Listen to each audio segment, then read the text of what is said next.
Hello everyone, welcome to my YouTube channel Gurudev commerce classes.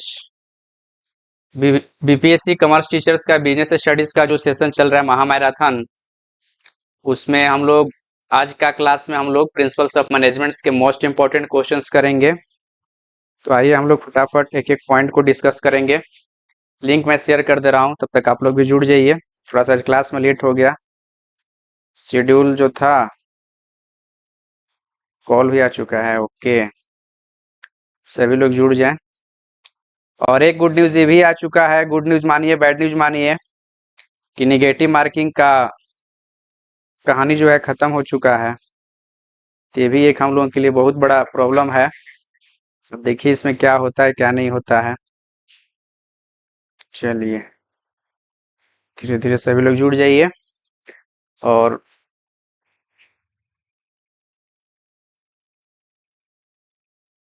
जो भी होगा अच्छा ही होगा, इसलिए टेंशन नहीं लेना है कि नेगेटिव है पॉजिटिव है क्या नहीं है।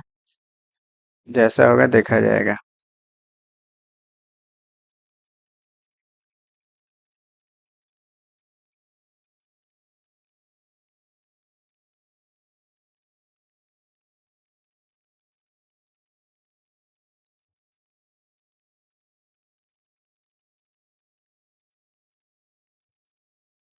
चलिए जुड़िए।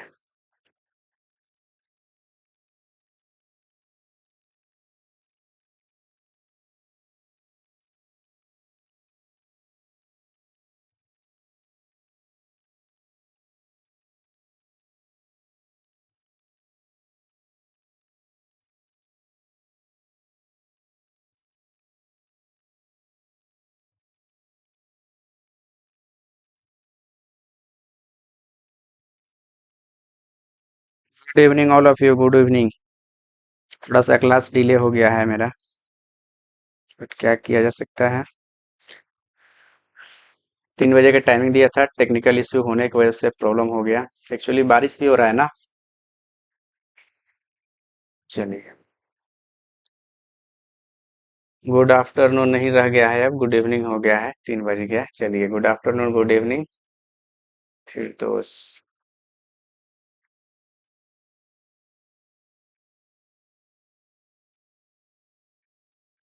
आज का न्यूज जो आप लोग सुने होंगे प्रॉपरली, बहुत लोग खुश हैं और बहुत लोग को दुख है कि सर नेगेटिव है, नेगेटिव हट गया, ये दिस दैट। देखिए एग्जाम का जो भी चेंजिंग होने वाला है, होने होने। राधे राधे गुड्डू जी, राधे राधे। चलिए आइए क्वेश्चंस करते हैं धीरे धीरे, ऑलरेडी हम लोग लेट हो चुके हैं, टाइम वेस्ट न करते हुए।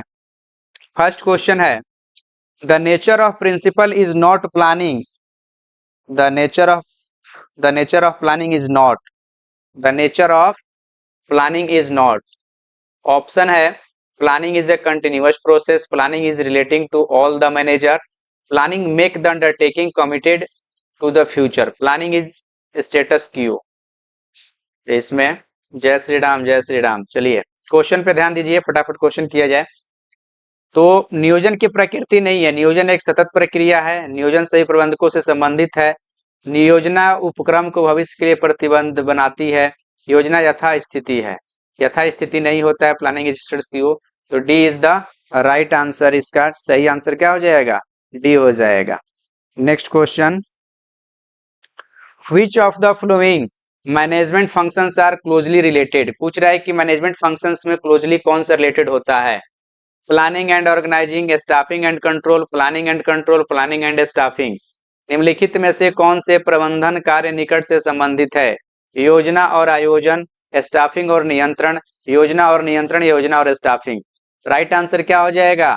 Planning and control. C is the right answer. C is the right answer. Next question, planning in a business is not. Planning in a business is not. पूछ रहा है कि किसी व्यवसाय में योजना बनाना नहीं है। Pre action stage function, upper management function, continuous process, intellectual process. तो बताइए इसमें राइट आंसर क्या हो जाएगा? 3 का अपर मैनेजमेंट फंक्शन यानी ऊपरी प्रबंधन कार्य। Management planning is business, planning in a business is not. किसी व्यवसाय में योजना बनाना नहीं है, ऊपरी प्रबंधन कार्य। चलिए next question, The planning in business implies a process of comparing actual performance with a standard, a process of integrating the people with the organization, deciding in advance the objective of the organization and the means for attaining them, a process of pulling all the points of organization together towards the, बताइए fourth का right answer क्या हो जाएगा? सीधा सीधा दिख रहा है कि the planning in business imply deciding in advance the objective organisation and the means for attaining them. The C is the right answer. Next question. Planning function of management is performed by. Planning functions of management is performed by top management, middle management, lower management, all of these. तो बिल्कुल planning जो किया जाता है वो all of this level पे किया जाता है. अगर यहाँ पे रहता पॉलिसी तो पॉलिसी टॉप लेवल होगा, लेकिन प्लानिंग अगर आता है क्वेश्चंस में तो प्लानिंग जो है हमारा वो ऑल लेवल पे हो जाता है, तो ऑल ऑफ द अबव हो जाएगा. Next question.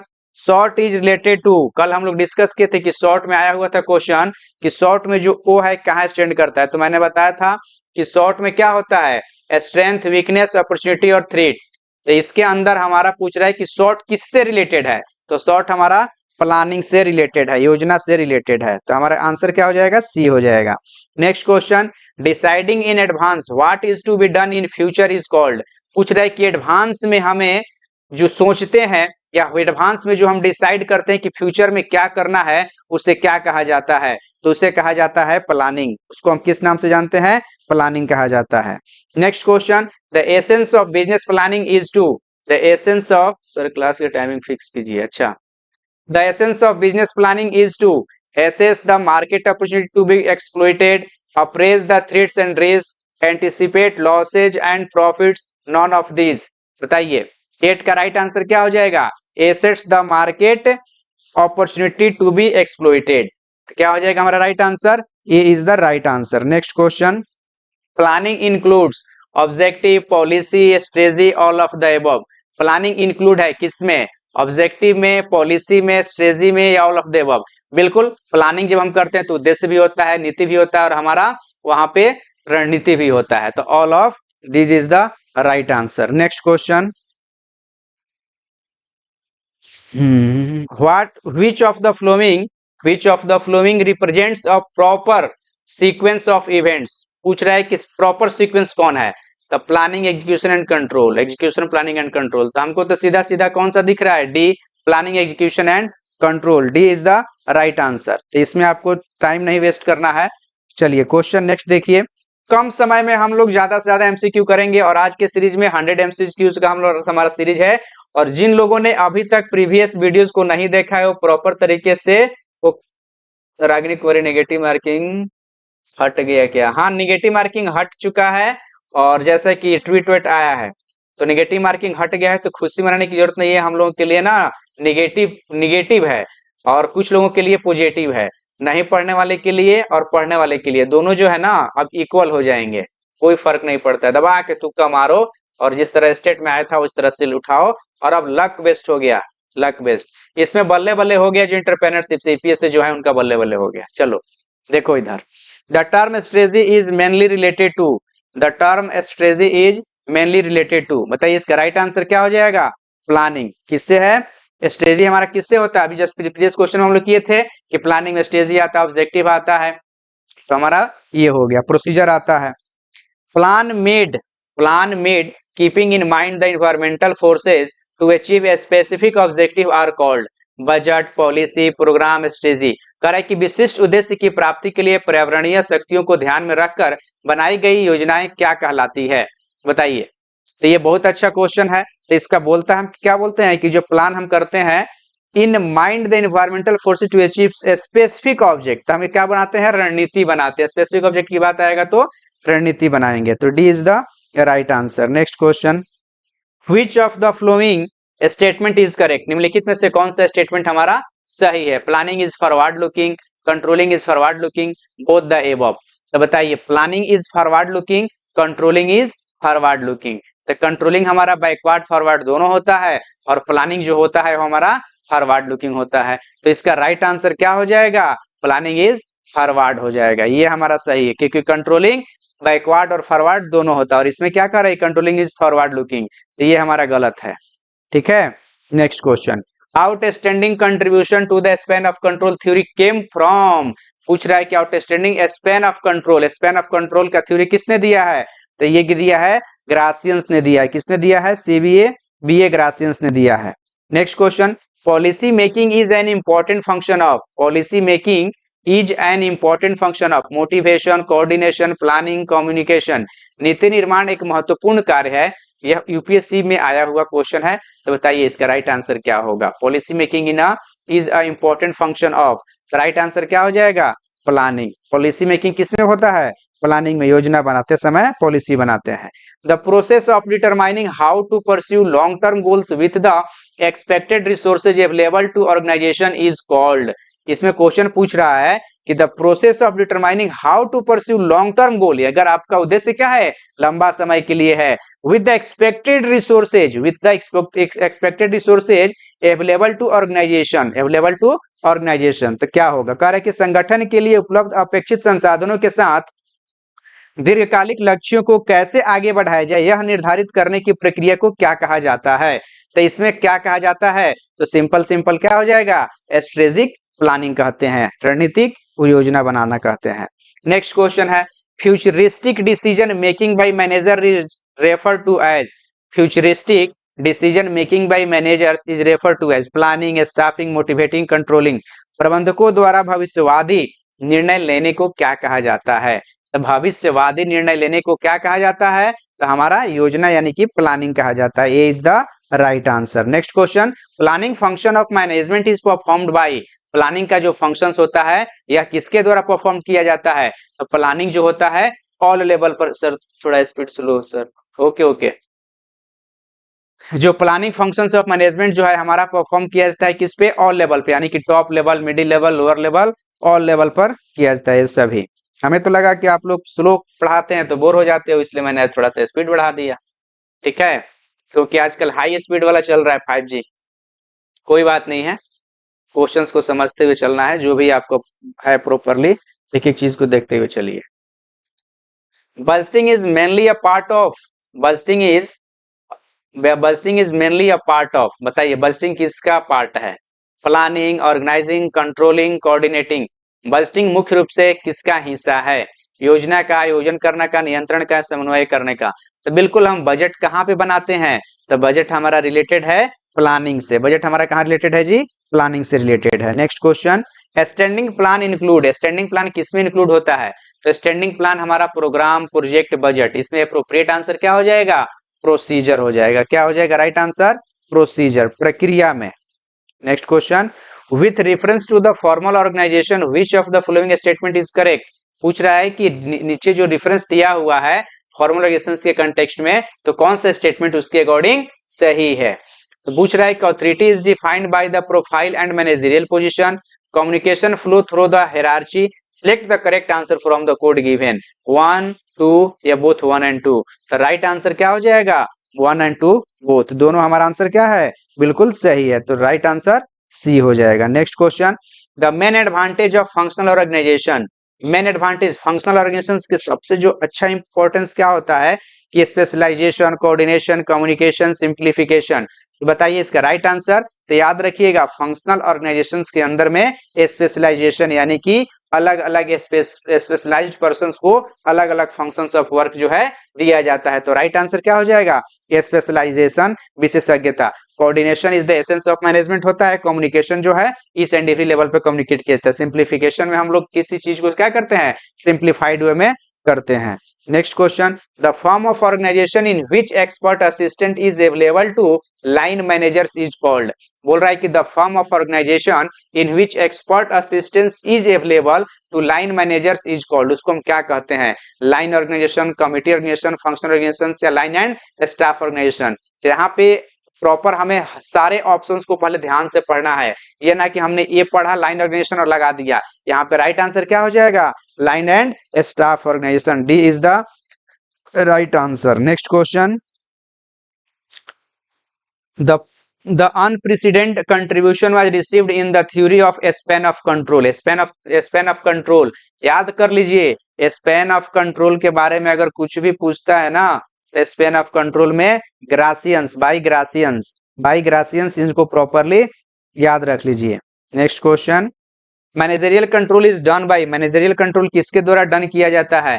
तो मैनेजरियल कंट्रोल हमारा lower level, middle level, top level, तभी हम लोग पीछे भी शायद क्वेश्चन से रिपीटेड है, ऑल लेवल पे हमारा मैनेजरियल लेवल क्या किया जाता है? कंट्रोल किया जाता है। देखिए क्वेश्चंस ना बहुत ही इजी है, बहुत ही आसान है, आपको कहीं से नहीं दिखेगा कि सर भारी क्वेश्चन है। स्मार्ट स्टडी कीजिएगा प्रॉपर तरीके से, बहुत लेंदी क्वेश्चन एग्जाम में नहीं आते हैं 20-20 पेज वाला, तो आपको ना प्रॉपर तरीके से इसको ध्यान से समझना है। और जिन लोगों ने प्रीवियस वीडियो नहीं देखा है, उस प्रीवियस वीडियो को देख लीजिएगा, उससे बाहर एक भी क्वेश्चन नहीं आने वाला है। इसलिए जितना हो सके प्रीवियस वीडियो को ज्यादा से ज्यादा विजिट कीजिए और उसको देखिए, तब भी जाकर आपका कुछ हो सकता है। हाँ, आप सर इसी पे डिपेंड मत रहिए, और भी आपको कोई भी रिसोर्सेज मिल रहा है आप बिंदास पढ़ते रहिए। हम ही नहीं बोलेंगे कि ना ना यही हमारा है, इसी में से आएगा बस, इसके अलावा कुछ मत करो। आपको जहां से रिसोर्सेज मिल रहा है, किसी अदर यूट्यूब चैनल से, किसी अदर नोट से, आप वहां से प्रेफर करो, क्योंकि एनी हाउ रिजल्ट से मतलब है, ठीक है ना, किसी चैनल से पकड़ने से मतलब नहीं है। चलिए अगला क्वेश्चन देखिए, number of subordinate that report directly to a single supervisor is called. बताइए, number of subordinate that report directly to a single supervisor is called. Single supervisor के बारे में बात कर रहा है, सिंगल सुपरवाइजर में क्या हम बोलते हैं? Span of control. अगर एक आदमी के द्वारा कंट्रोल होता है तो उस बंदे को क्या बोलेंगे? Span of control. चलिए next question, in which type of organisation the rules, duties and responsibilities are given in writing. पूछ रहा है कि in which type of organisation rules, duties and responsibility are given in writing. तो भैया हमारा होता है फॉर्मल, इनफॉर्मल, स्ट्रेटेजिक। तो भैया इनफॉर्मल तो होता है, स्ट्रेटेजिक ऑर्गेनाइजेशन का कोई मतलब नहीं है, ये तो हमारा होता नहीं है, तो राइट आंसर इज ए हो जाएगा, औपचारिक। नेक्स्ट क्वेश्चन है, organisation towards structure act as a means. पूछ रहा है क्वेश्चंस में कि जो हमारा ऑर्गेनाइजेशन है वह टुवर्ड्स किसके according, structure act as a means, संगठन की ओर संरचना अधिनियमों जैसा, क्या मतलब है?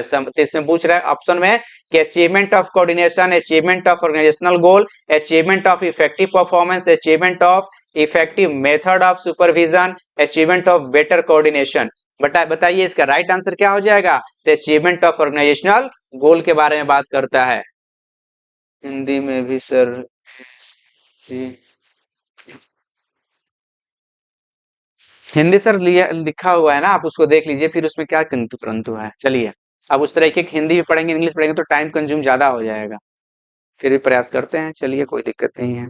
नेक्स्ट क्वेश्चन है जी, ऑर्गेनाइजेशन चार्ट। पूछ रहा है कि ऑर्गेनाइजेशन में जो चार्ट बनता है, यानी कि जो आप चार्ट देखते होंगे तो चार्ट बनता है, तो आपका हॉरिजॉन्टल भी हो सकता है, वर्टिकल भी होता है, तो जिस प्रोसेस में चार्ट बनता है, तो पूछ रहे ऑर्गेनाइजेशन चार्ट हमारा क्या है? इंस्टॉलेशन ऑफ ऑफिस इक्विपमेंट है, the basic relationship and the grouping of position and functions है, chart showing the up and down in the production process है, graphical presentation of year wise pay particular of several employees है, it is a current guide to future action है। पूछ रहा है कि संगठन chart क्या दिखाता है? कार्यालय उपकरणों की स्थापना को दिखाता है, बुनियादी रिश्ते और पदों और कार्यों का समूह दिखाता है, उत्पादन प्रक्रिया में उतार चढ़ाव दिखाने वाला चार्ट है, या कई कर्मचारियों के वर्षवार वेतन वितरण की एक चित्रमय प्रक्रिया है, यह भविष्य की कार्रवाई के लिए एक वर्तमान मार्गदर्शिका सूचिका है। बताइए तो इसका राइट आंसर क्या हो जाएगा? स्पष्ट है कि द बेसिक रिलेशनशिप जो होता है, बुनियादी रिश्ते और पदों और कार्यों का समूह क्या है, कौन किसको क्या काम करना है, ये हमारा चार्ट शो करता है, ऑर्गेनाइजेशन चार्ट यही हमें शो करता है। नेक्स्ट क्वेश्चन है, which of the flowing factor is not a determinant of degree of delegation. पूछ रहा है कि cost of the decision, government regulation, size of the form, availability of capable managers, philosophy of management. निम्नलिखित में से कौन सा कारक प्रतिनिधि मंडल की डिग्री का निर्धारक नहीं है? निर्णय की लागत, सरकारी नियम, फर्म का आकार, सक्षम प्रबंधकों की उपलब्धता, या प्रबंधन का दर्शन। तो राइट आंसर हमारा 30 का क्या हो जाएगा? गवर्नमेंट रेगुलेशन, सरकारी नियम। Next question, which of the following statement is not true in the context of centralisation. पूछ रहा है कि केंद्रीकरण के संदर्भ में निम्नलिखित में से कौन सा कथन सत्य नहीं है? provide power and prestige to central authorities, increase moral of subordinates, increases burden on top management, next है suitable for a small size organization, या डी ई ऑप्शन है फैसिलिटेट क्विक डिसीजन मेकिंग। यानी कि आपको पूछ रहा है कि केंद्रीय अधिकारियों को शक्ति और प्रतिष्ठा प्रदान करता है, अधीनस्थों का मनोबल बढ़ाता है, शीर्ष प्रबंधन पर बोझ बढ़ाता है, छोटे आकार के संगठनों के लिए उपयुक्त है, या त्वरित निर्णय लेने की सुविधा प्रदान करता है। तो बताइए इसका राइट आंसर क्या हो जाएगा? ये राइट आंसर हो जाएगा इंक्रीज मोरल ऑफ सबऑर्डिनेट, यानी कि हमारे जो सबऑर्डिनेट्स होते हैं सेंट्रलाइज में, यही जो है मोरल नहीं बढ़ाता है। Not true in the context of centralisation, ये तो भैया मोरल को क्या करता है? डिक्रीज कर देता है। तो ये राइट आंसर क्या हो जाएगा? बी हो जाएगा इस क्वेश्चन के अकॉर्डिंग, क्योंकि नेगेटिव बात कर रहा है। अगला क्वेश्चन है which of the following is true about the line and staff structure of an organisation? Which of the following is true about the line and staff structure of organisation? जैसे हमने कल के क्लासेज में 100 session 100 questions किया था, वैसे ही आज के भी क्लासेज में, आज के भी सेशंस में हमारे पूरे 100 क्वेश्चंस है। तो लास्ट तक आप लोग वीडियो को देखिए, 100 क्वेश्चंस मोस्ट प्रोबेबली यूजफुल है, और आप लोग ऑलरेडी अब एग्जाम के नियर आ चुके हैं, तो सारे क्वेश्चंस आप लोग कहीं ना कहीं इस चीज को देखे होंगे, तो आपको समझ में आ रहा होगा कि क्वेश्चंस का लेवल क्या है, क्वेश्चंस का क्या वेटेज है, किस तरीके से हम एग्जाम्स में मतलब कंसंट्रेट होकर प्रॉपर तरीके से क्वेश्चंस को अंडरस्टैंड करना है। तो इसमें आपका अंडरस्टैंडिंग लेवल इंक्रीज होगा और आप अपने आप को इवैल्यूएट कर सकते हैं कि लास्ट आवर में आपका क्या परफॉर्मेंस चल रहा है। तो जो परफॉर्मेंस चलेगा उसी से 2-4 नंबर इधर उधर आपका रिजल्ट भी बनेगा। चलिए 32 नंबर क्वेश्चंस बताइए, इसका राइट आंसर क्या हो जाएगा? पूछ रहे कि which of the following is true about the line and staff structure of an organisation? तो the authority lie with line personnel. तो ये इज क्या हो जाएगा? इसका सीधा सीधा राइट आंसर क्या हो जाएगा? ये हो जाएगा। Next question, organisational structure allow the involvement of 2 और more bosses as per the situational requirement. बताइए संगठनात्मक संरचना स्थितिजन्य आवश्यकताओं के अनुसार 2 या 2 से अधिक मालिकों की भागीदारी की अनुमति देती है। तो उसे क्या कहा जाता है? Line, line and staff, committee, matrix, special task force. बताइए तो 33 का क्या हो जाएगा? स्पेशल टास्क फोर्स हो जाएगा। D is the right answer. D is the special task, sorry matrix क्या हो जाएगा? मैट्रिक्स। मैट्रिक्स जो होता है इसमें 2 ऑर्गेनाइजेशंस होते हैं, तो D is the right answer. Matrix हो जाएगा, डी है। Next question, which among the following is an essential step in organizing process? Which among the following is an essential step in organizing process? Establishment of planning premises, delegation of authority, internal coordination या job evaluation। निम्नलिखित में से कौन सा आयोजन प्रक्रिया में एक आवश्यक कदम है? योजना परिसर की स्थापना, प्राधिकार का प्रत्यायोजन, आंतरिक समन्वय, नौकरी का मूल्यांकन। बताइए 34 का राइट आंसर क्या हो जाएगा? Delegation of authority. B is the right answer. B is the right answer. Next question, the division of labour through the formation of work units या group within an organisation is called. पूछ रहा है कि किसी संगठन के भीतर कार्य इकाई या समूहों के गठन के माध्यम से श्रम विभाजन को क्या कहा जाता है? नियंत्रण, ऊर्ध्वाधर विशेषज्ञता या क्षैतिज विशेषज्ञता या समन्वय कहा जाता है। तो 35 का राइट आंसर क्या हो जाएगा? हॉरिजेंटल स्पेशलाइजेशन, यानी कि हमारा क्षैतिज विशेषज्ञता की बात करता है। कहां पे? जब बात करता हो फॉर्मेशन ऑफ वर्क यूनिट या group within organisation, within an organisation. तो C is the right answer. Next question, the major goals for most organisations are, यानी कि जो हमारे अधिकांश संगठनों के लिए प्रमुख लक्ष्य क्या होता है? तो social personal output, social productive and system, personal and impersonal क्या होता है? बताइए सामाजिक व्यक्तिगत या सामाजिक उत्पादक सिस्टम या व्यक्तिगत या व्यक्तिगत। तो 36 का राइट आंसर क्या हो जाएगा? Social productive and system. B is the right answer. B is the right answer. Next question देखिए, the highest form of democratic organisation is. The highest form of democratic organisation क्या होता है? The highest form of democratic organisation, line organisation, functional organisation, committee organisation या staff organisation. बताइए पूछ रहा है कि लोकतांत्रिक संगठन का उच्चतम रूप क्या है? लोकतांत्रिक। लोकतांत्रिक the highest form of democratic organisation.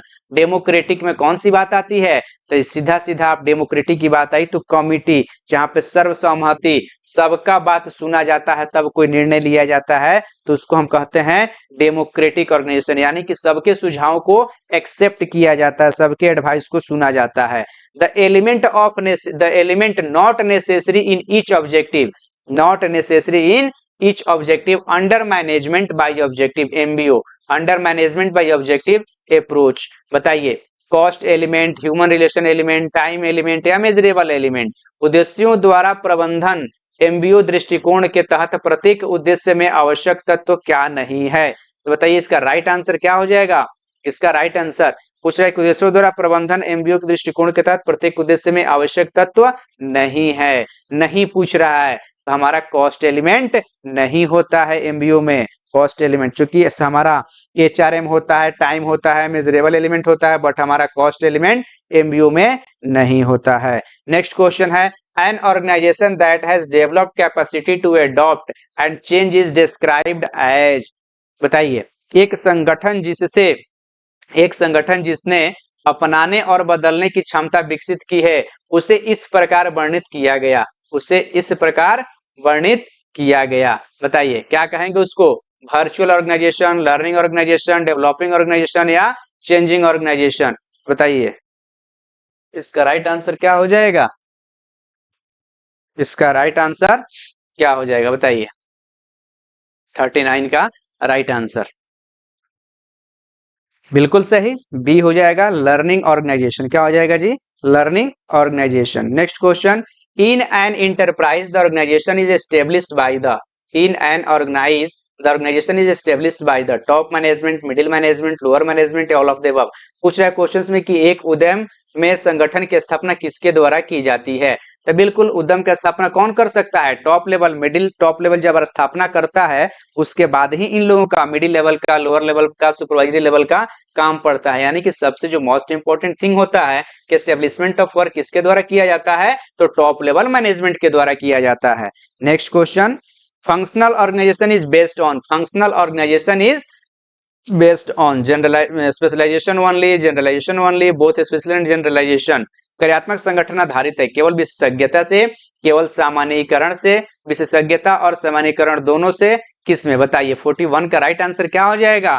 तो स्पेशलाइजेशन से। जस्ट हम लोग पीछे इस टाइप का क्वेश्चंस किए थे और उसी से रिलेटेड ये भी हमारा क्वेश्चंस आया हुआ है।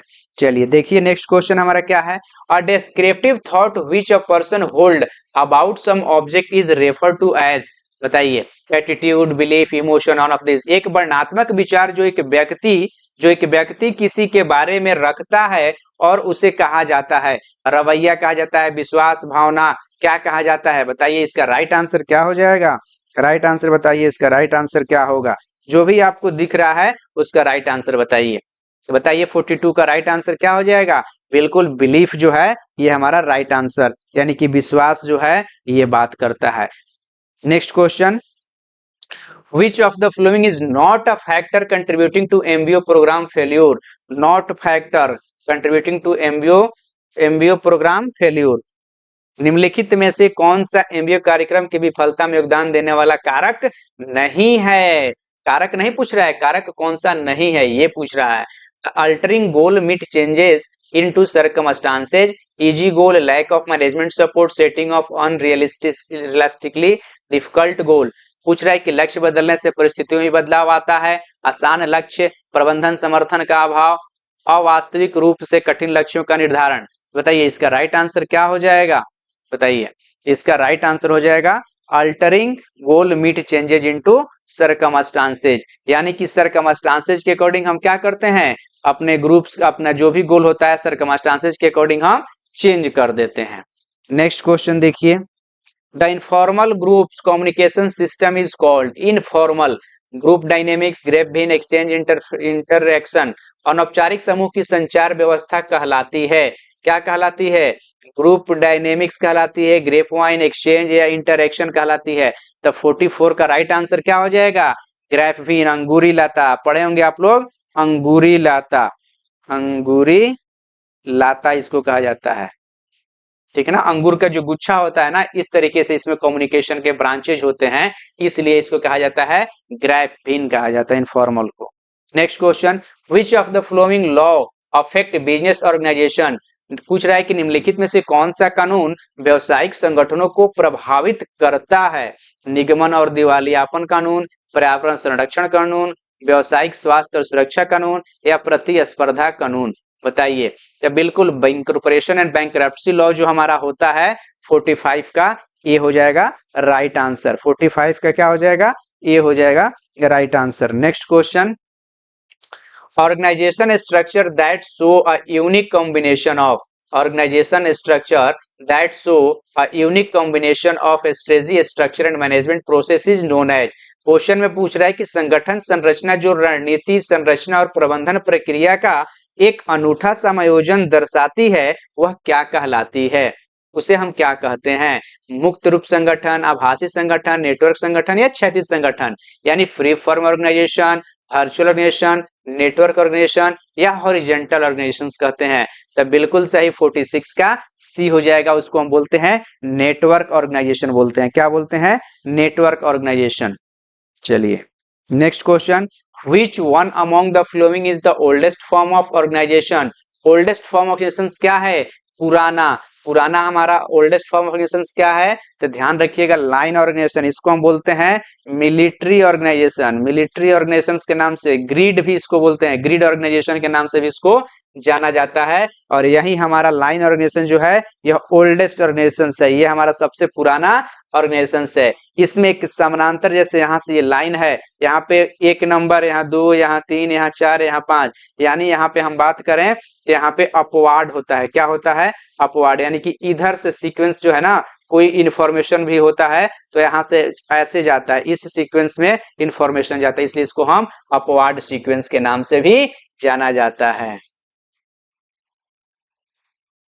चलिए next question, matrix organisation structure is essentially a violation of the principle of. Matrix organisation structure is essentially a violation of. किसको वायोलेशन करता है? बताइए। Unity of command, scalar chain, unity of direction, division of labour. तो matrix जो हमारा होता है, matrix में चूंकि हमारा कम्युनिकेशन जो होता है वह बहुत सारे लेवल से होता है, तो यहाँ पे यूनिटी ऑफ कमांड का क्या होता है? सिद्धांत का उल्लंघन होता है, पालन नहीं होता है, तो यूनिटी ऑफ कमांड हमारा फेल्यूर माना जाता है। किसमें? मैट्रिक्स ऑर्गेनाइजेशंस में। मिलिट्री ऑर्गेनाइजेशन हमारा सक्सेस नहीं माना जाता है। इसका राइट आंसर क्या हो जाएगा? ये हो जाएगा।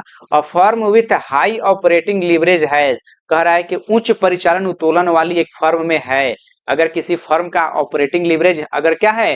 हाई है, तो उसका low fixed cost in its production process, high variable cost in its production process, high fixed cost in its production process या low variable cost in its production process. तो बिल्कुल सही है कि अगर किसी भी ऑपरेटिंग लीवरेज अगर हाई रहेगा तो high fixed cost in its production process, यानी कि सी इज द राइट आंसर। इसकी जो उत्पादक प्रक्रिया में क्या होगी?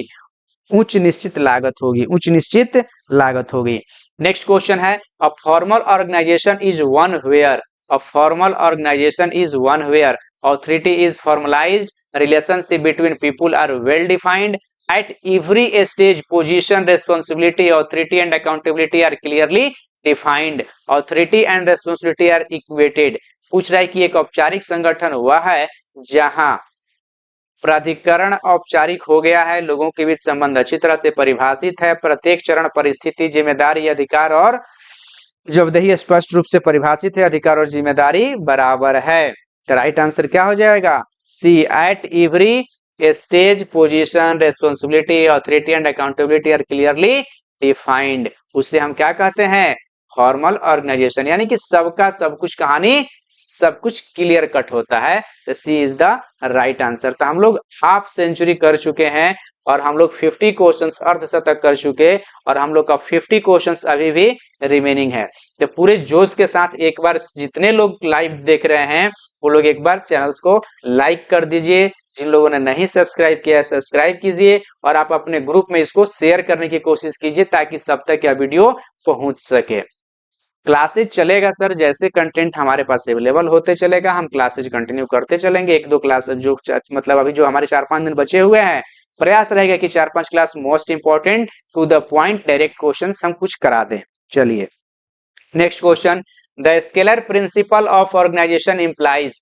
The scalar principle of organization imply a subordinate should have only one superior. Line of authority must be clearly defined. Manager should directly supervise only a limited number of subordinate. All authority must vest in one single person. संगठन के अधीश सिद्धांत का तात्पर्य है एक अधीनस्थ के पास केवल एक वरिष्ठ होना चाहिए, अधिकार की रेखा स्पष्ट रूप से परिभाषित की जानी चाहिए, प्रबंधक को केवल सीमित संख्या में अधीनस्थों को सीधे निगरानी करनी चाहिए, सभी अधिकार एक ही व्यक्ति में निहित होनी चाहिए। तो राइट आंसर क्या हो जाएगा? Line of authority must be clearly defined, यानी कि क्लियर कट बात होना चाहिए, जो भी होना चाहिए स्पष्ट रूप में बात होना चाहिए, तब जाकर क्या होगा? वो बढ़िया होगा। Next question, unity of command refers to, आदेश की एकता से तात्पर्य है। सर आजकल सर जी कल भी क्लास लोगे क्या? हाँ लेंगे यार, कोई दिक्कत नहीं है। चलो क्वेश्चन पे फोकस करो। Unity of command refers to centralization of authority at the top level. A single subordinate should accept order and report to a single boss usually. Command given by the commander-in-chief of the army to the subordinate, one who has a very good command to take up any leadership role. Principle of delegation of authority is not carried out properly and प्रमोटली। कह रहा है कि आदेश की एकता से तात्पर्य है शीर्ष स्तर पर प्राधिकरण का केंद्रीकरण, एक अकेले अधीनस्थ को आमतौर पर आदेश स्वीकार करना, या फिर सेना के प्रमुख कमांडर द्वारा अधीनस्थ को दिया गया आदेश, जिसके पास भी मतलब हिंदी है यार, देख लो इसमें क्या है। तो क्वेश्चंस में क्लियर कट बात कर रहा है कि single subordinate should accept order and report to a single boss usually, यानी कि यूनिटी ऑफ कमांड के अंदर में एक समय पर एक ही बॉस से क्या होना चाहिए? हमारा कम्युनिकेशन होना चाहिए, जिसको जब मर्जी हो आकर अपना कम्युनिकेशन नहीं दे, ऑर्डर ना दे। Role ambiguity is primary and outcome of poor, भूमिका अस्पष्टता मुख्य रूप से गरीबों का परिणाम है। प्लानिंग, स्टाफिंग, ऑर्गेनाइजिंग, कंट्रोलिंग या प्रोसेस, बताइए। भूमिका अस्पष्टता मुख्य रूप से गरीबों का परिणाम है। तो 53 का राइट आंसर क्या हो जाएगा? स्टाफिंग हो जाएगा। क्या हो जाएगा? Staffing. Next question, general rules and regulation performance of office work are specified in for the, पूछ रहा है कि कार्यालय कार्य के निष्पादन हेतु सामान्य नियम एवं विनियमों में निर्दिष्ट किया गया है के लिए, बताइए किसके लिए? के लिए। तो ये हो जाता है राइट आंसर ऑफिस मैनुअल। क्या हो जाएगा? Office manual. Next question, span of supervision refers to, span of supervision refers to number of subordinate, extent of supervision, quality of supervisor, nature of supervision. तो इसका राइट आंसर हमें पता है कि span of supervision जहां पे workload ज्यादा होता है तो नंबर ऑफ सबऑर्डिनेट की बात करता है, तो ए इज द अधीनस्थों की संख्या की बात करता है, A is the right answer. Next question देखिए, which one of the following initiative is not the strategy for managing shortage of employee in an organization? in an organization, बताइए इसका राइट आंसर क्या होगा? Which one of the following initiative is not the strategy for managing shortage of employee in an organization? Attempt to reduce turnover, offer incentive to postpone retirement, hire temporary employee, employee training। तो 56 का right answer क्या हो जाएगा? Employees training is the right answer. Next question देखिए, which one of the following is not an advantage of external recruitment?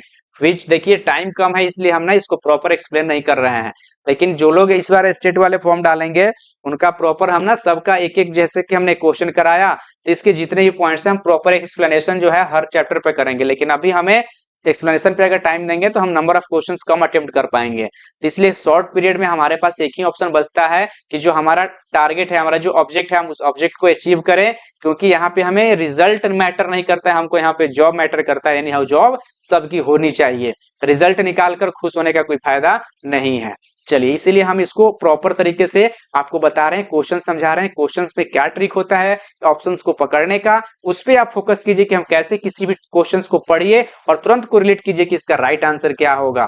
ठीक है, चलिए देखिए, Which one of the following is not an advantage of external recruitment? निम्नलिखित में से कौन सा बाहरी भर्ती का लाभ नहीं है? बाहरी भर्ती का लाभ नहीं है। The good performance is reward for assessment, jealousy and dash। Second है scope for heartburn are avoided. C option है compliance with reservation policy becomes easy. D option है benefit of new skill new talents and new experience to organisations are available. तो इसका right answer क्या हो जाएगा 57 का ये हो जाएगा good performance is awarded for restatement jealousies and. Next question, Which one of the following is an advantage of magazine as a source of recruitment? Magazines के भर्ती के स्रोत के रूप में पत्रिकाओं का निम्नलिखित में से कौन सा लाभ है? कम महंगा विज्ञापन प्लेसमेंट के लिए लंबी लीड टाइम विविध दर्शकों तक पहुंचे कई उपयुक्त आदेश। तो इसमें राइट आंसर तो बिल्कुल आपको दिख रहा है कि रीच अ डाइवर्स ऑडियंस, यानी कि बहुत ज्यादा लोगों तक इससे क्या होता है पहुंच जाता है। तो C is the right answer, सी क्या हो जाएगा इसका सही आंसर हो जाएगा। Next question, who observed that a worker behavior and sentiments are closely related? Who observed that a worker behavior and sentiments are closely related? बताइए किसने देखा कि किसने देखा कि एक कार्यकर्ता के व्यवहार और भावनाओं का गहरा संबंध है? पीटर ड्रकर ने देखा, एल्टन मेयो ने, या एफ.डब्ल्यू. टेलर या डेल यूडर? इसका राइट आंसर सीधा सीधा एल्टन मायो हो जाएगा। एल्टन मायो जो है राइट आंसर है इसका। चलिए next question, the function of staffing is recruitment, training, hire, do all this things. Staffing का कार्य है भर्ती परीक्षण, भर्ती है प्रशिक्षण है, किराया है, या सब काम? बताइए डू ऑल थिंग्स भर्ती का तो रिक्रूटमेंट भी होता है, ट्रेनिंग भी होता है और हायर भी होता है। तो D is the right answer, इसमें तो कुछ सोचना ही नहीं है जी। चलिए the force that drives a person to take action is called. वह बल जो किसी व्यक्ति को कार्य करने के लिए प्रेरित करता है कहलाता है, क्या कहलाता है? मैनेजमेंट कहलाता है, डायरेक्टिंग करता है, कंट्रोलिंग या मोटिवेशन। तो कह रहा है कि वह बल जो किसी व्यक्ति को कार्य करने के लिए प्रेरित करता है तो उसको हम क्या कहते हैं? मोटिवेशन कहते हैं। तो D is the right answer, इसमें कुछ सोचना है जी? कुछ नहीं सोचना है। The process that entail a proper and rational distribution of work between the number of the staff of the organisation is called internal audit, internal check, internal evaluation, internal management. वह प्रक्रिया जिसमें संगठन के कर्मचारियों की मैनेजमेंट हो जाएगा, क्या हो जाएगा? इंटरनल आंतरिक management. Next question, the function of inspection supervision and directing of the work of the employ is done. कर्मचारियों के कार्य का निरीक्षण, पर्यवेक्षण एवं निर्देशन का कार्य किया जाता है। किसके द्वारा किया जाता है? Top level management, middle level, higher level. तो देखो जी इसमें टॉप है ये नहीं, हम सॉरी मिस्टेक से पढ़ दिया। मिडिल लेवल मैनेजमेंट है, लोअर लेवल मैनेजमेंट है और हायर लेवल मैनेजमेंट है। हायर को हम टॉप बोल सकते हैं। चलो ए बी सी डी है नॉन ऑफ दीज। तो 63 का राइट आंसर क्या हो जाएगा? लोअर लेवल, क्योंकि directing of the work the employ is done. B is the right answer. Next question, supervisors are called person who. Supervisor किसको कहते हैं? पर्यवेक्षक वे व्यक्ति कहलाते हैं जो assign the workload to the employ, giving instruction to the employ regarding the work, look after the quality of the product, या ऑल ऑफ द एबव। पर्यवेक्षक वे व्यक्ति कहलाते हैं जो, बताइए 64 का राइट आंसर क्या हो जाएगा? All of this. D is the right answer. Next question, elements which is not part of the directing. Directing का कौन सा हिस्सा नहीं है? तत्व जो निर्देशन का हिस्सा नहीं है, बताइए। Supervision, motivation, leadership, division of work. तो यहाँ पे सुपरविजन, मोटिवेशन, लीडरशिप ये सारा का सारा है, लेकिन डिवीजन ऑफ वर्क हमारा इसका एलिमेंट्स डायरेक्टिंग का एलिमेंट्स नहीं है।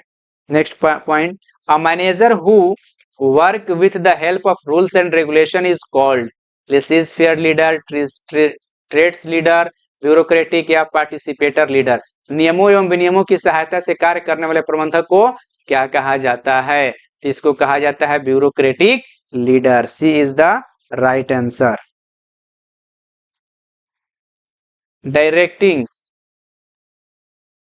Directing includes guidance and punishment, exclusive dealing with job, motivation, related leadership, superintendence as well as assignment of duties. निर्देशन में शामिल है मार्गदर्शन और सजा, नौकरियों से विशेष व्यवहार, प्रेरणा, नेतृत्व, अधीक्षण, वैसे का वैसा, कर्तव्यों का असाइनमेंट। बताइए 67 का राइट आंसर क्या हो जाएगा? Motivation, leadership, superintendence as well as. C is the right answer. Next question, the concept of bounded rationality in decision making has been given by Herbert Simon, Henri Fayol, Likert या Herzberg. निर्णय लेने में बद्ध तर्कसंगतता की अवधारणा किसके द्वारा दी गई है? बताइए इसका राइट आंसर क्या होगा? तो ये हो जाएगा हर्बर्ट सीमन का। ये is the right answer. Next question, leadership qualities are in born this notion form part of which of the following. नेतृत्व के गुण जन्मजात होते हैं, यह राष्ट्र निम्नलिखित में से किसका हिस्सा है? The followership theory of leadership, the behavioural theory of leadership, the path goal theory of leadership, the great man theory of leadership. The right answer क्या हो जाएगा? The great man theory of leadership. D is the right answer. Next question, what is the type of leadership when the leader take the decision in consultation with the subordinate? कह रहा है कि नेतृत्व का प्रकार क्या है जब नेता अधीनस्थों के परामर्श से निर्णय लेता है? Autocratic leadership, democratic, free style leadership. बताइए। तो बिल्कुल जब हम सलाह लेकर करते हैं तो उसको हम डेमोक्रेटिक लीडरशिप बोलते हैं। लोकतांत्रिक नेतृत्वकर्ता, लोकतांत्रिक नेतृत्वकर्ता। Which of the following is a feature of Graphene communication? निम्नलिखित में से कौन सा ग्रैफीन कम्युनिकेशन का फीचर्स है? बताइए। Formal creation, official recognition, definite pattern या natural growth of social contact. तो बिल्कुल D is the right answer. Natural growth of social contact यानी सामाजिक संपर्कों की प्राकृतिक से हमारा इनफॉर्मल कम्युनिकेशन में कम्युनिकेशन होता है। लेकिन अगर बात करता, आपको पता है फॉर्मल में तो वहां पे rule discipline regulations pre planned होता है, उसको हम बोलते हैं फॉर्मल बोलते हैं। Next question, which one of the following is not true about democratic leadership? निम्नलिखित में से कौन सा लोकतांत्रिक नेतृत्व के बारे में सत्य नहीं है? Consulting subordinates in decision making, allowing subordinates to share power, providing freedom of speech and expression और driving the group through command and coercion. बताइए 72 का राइट आंसर क्या हो जाएगा? D, driving the group through command and coercion. D is the right answer. Next question, which one of the following statement is true about leadership? Leadership के बारे में, नेतृत्व के बारे में निम्नलिखित में से कौन सा कथन सत्य है? A leader must keep distance from his her work. Leader are born and not made. Leadership is not essential for managers to make people work. Autocratic style of leadership can bring good result in short run but not in the long run. तो 73 का right answer क्या हो जाएगा? D is the right answer. चलिए next question, the contingency theory of leadership was developed by. Contingency theory किसके द्वारा develop किया गया है?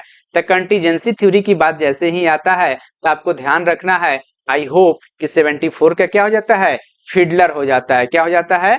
फिडलर हो जाता है, यानी कि फिडलर जो है कंटीजेंसी थ्योरी के बारे में दिया हुआ है, Fiedler. B is the right answer. Next question, Which of the following is not a channel for communication? निम्नलिखित में से कौन सा कम्युनिकेशन का चैनल नहीं है? तो रेडियो है, फैक्स है, पोस्टर है, बट बिलीफ जो है, विश्वास हमारा कम्युनिकेशन का चैनल नहीं है। यह एक इंटेंजिबल इमोशन है। बिलीफ मतलब हम विश्वास, इमोशन के साथ विश्वास कर सकते हैं, तो यह हमारा कम्युनिकेशन का प्रोसेस नहीं होता है। नेक्स्ट क्वेश्चन, अभी हम लोग जो 100 का सीरीज है, 100 सीरीज में हम लोग 75 क्वेश्चंस कर चुके हैं। 25 क्वेश्चंस है, बहुत कम समय में फास्ट हम करने की कोशिश करेंगे। थोड़ा सा आप लोग कोऑपरेट कीजिए और लास्ट तक बने रहिए। देखिए 76 नंबर क्वेश्चन है कि the media of non verbal communication is body language, para language, sign language, all of this. अशाब्दिक संचार का माध्यम क्या है? अशाब्दिक की बात जैसे ही करता है तो ऑल ऑफ दिस यानी बॉडी लैंग्वेज, पैरा लैंग्वेज और साइन लैंग्वेज, ये सारा ही हमारा क्या है? सिंबॉलिक वे में कम्युनिकेशन है। सिंबॉलिक कम्युनिकेशन हम इसको बोल सकते हैं। इसको वर्बल कम्युनिकेशन ना बोलकर क्या बोलेंगे? सिंबॉलिक कम्युनिकेशन है। ये क्या है हमारा? सिंबॉलिक, यानी कि हम अपने हाव भाव, गेस्चर, पोस्चर से, हम अपने बिहेवियर से क्या कर रहे हैं? कम्युनिकेट कर रहे हैं। चलिए next question, upward and downward flow of message constitute horizontal communication, vertical communication, diagonal communication. बताइए, तो बिल्कुल सही है। कह रहा है कि संदेशों का ऊपर और नीचे प्रवाह क्षैतिज संचार, लंबवत संचार, विकर्ण संचार या उपरोक्त में से कोई नहीं। तो 77 का हमारा क्या हो जाएगा? Vertical communication, B is the right answer.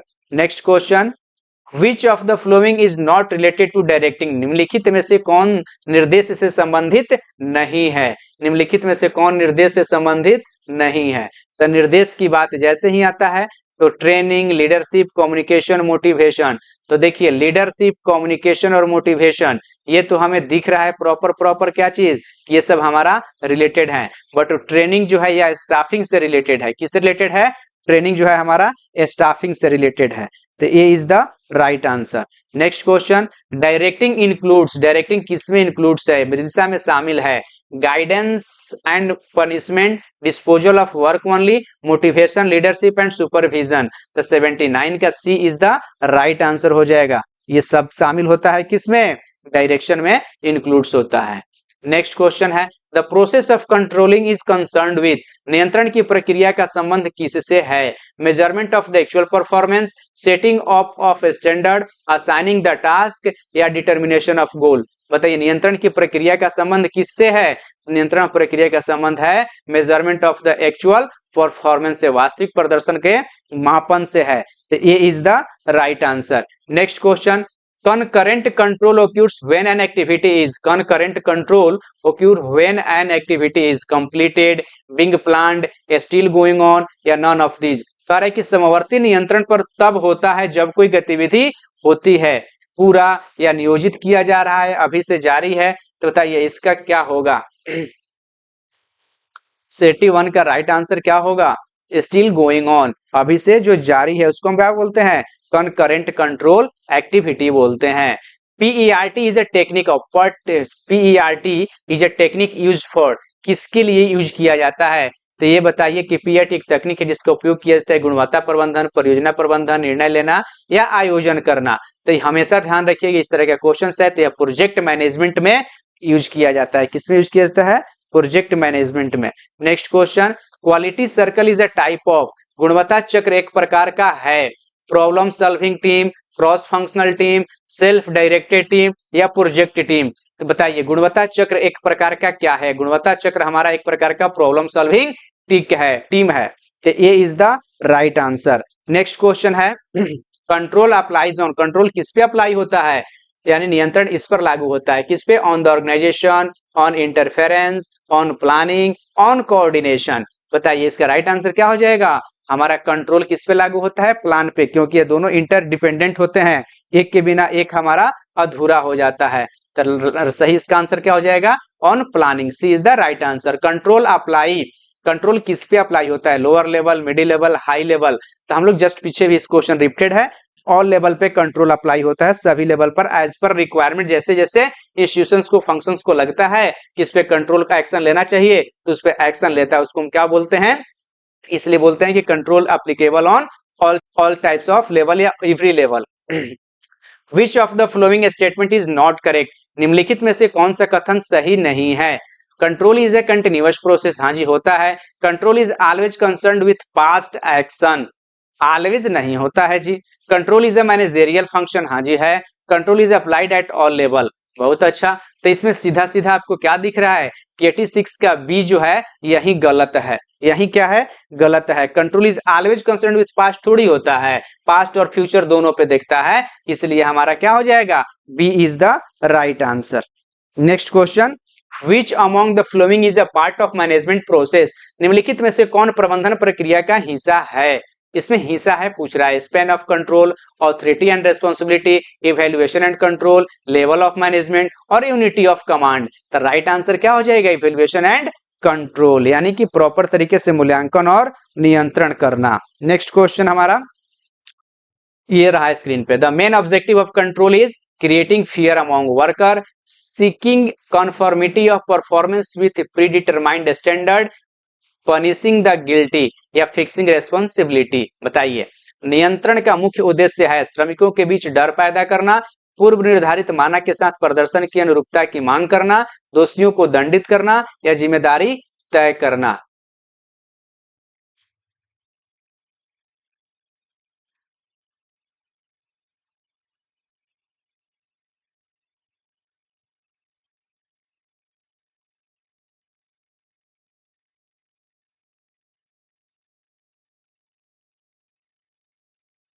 बताइए इसका राइट आंसर क्या है? 88 का राइट आंसर।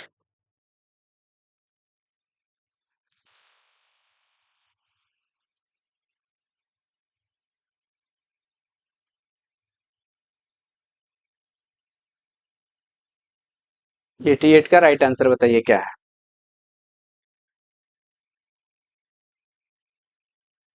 वीडियो स्टॉप आ जाएगा, नेटवर्क इशू लग रहा है।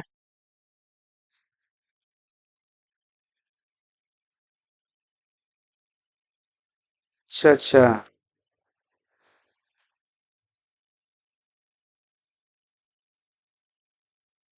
चलिए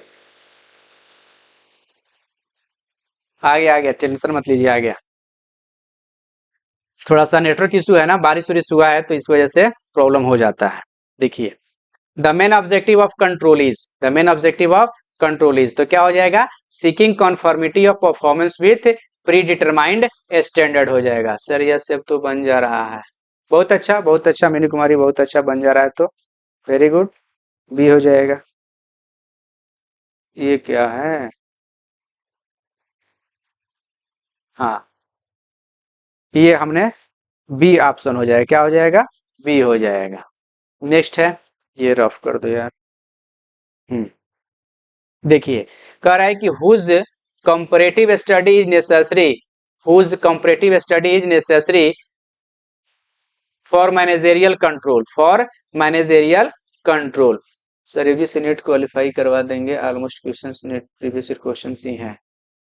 बहुत अच्छा है, लिंक अगर तो पहुंचेगा तो बन जा रहा। बहुत बढ़िया। Whose comparative study is necessary for managerial control, बताइए purchase and sale, cost control, all of the above, जिसका तुलनात्मक अध्ययन आवश्यक है, प्रबंधकीय नियंत्रण। बताइए इसमें पूछ रहा है क्वेश्चंस में कि जिसका तुलनात्मक अध्ययन आवश्यक है उसका प्रबंधकीय नियंत्रण क्या होता है?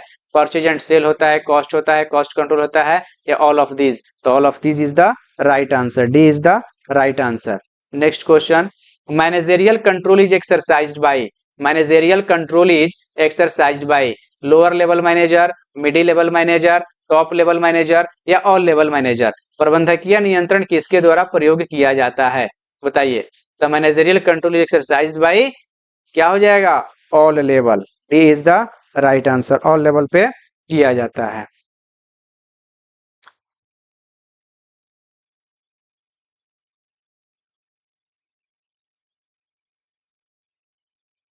The function of control by management is not possible without the flowing, प्रबंधन द्वारा नियंत्रण का कार्य निम्नलिखित के बिना संभव नहीं है। Planning, organizing, employ, trip planning, या मोटिवेशन? तो राइट आंसर क्या हो जाएगा? प्लानिंग। क्या हो जाएगा right answer? Planning. Next question, bounded rationality is related to, bounded rationality is related to planning, organizing, decision controlling, परिबद्ध तर्क संगति का संबंध किससे है? बताइए। तो राइट आंसर क्या हो जाएगा इसका? डी हो जाएगा, कंट्रोलिंग से। किससे है जी? कंट्रोलिंग से है। Which one of the following is the control function of management? Which one of the following is the control function of management? Budgetary control, cost control, financial control, all of these? निम्नलिखित में से कौन सा प्रबंधन का नियंत्रण कार्य है? 93 का राइट आंसर क्या हो जाएगा?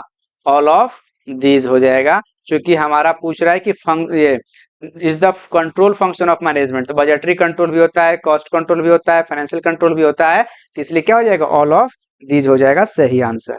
Next question, the process of a step to bring actual results closer to desired result is called, वास्तविक परिणामों को वांछित परिणामों के निकट लाने की चरणों की प्रक्रिया कहलाती है। उस चरण को प्रक्रिया का क्या नाम है? तो चरण की प्रक्रिया क्या कहलाती है? बताइए, चरण की प्रक्रिया क्या कहलाती है? कोऑर्डिनेशन, डायरेक्शन, कंट्रोल, या ऑल ऑफ द अबव? तो बिल्कुल इसका राइट आंसर क्या हो जाएगा? सी हो जाएगा, कंट्रोल। क्या हो जाएगा? Control. The process that measure current performance and guides it towards some predetermined goal is called, predetermined goal is called, पूछ रहा है कि प्रक्रिया वह पैमाने मौजूद प्रदर्शन से कुछ पूर्व निर्धारित लक्ष्यों की ओर निर्देशित करना कहलाते हैं। क्या कहलाते हैं? बताइए। फिर स्टॉप हो गया। चलो यार इसको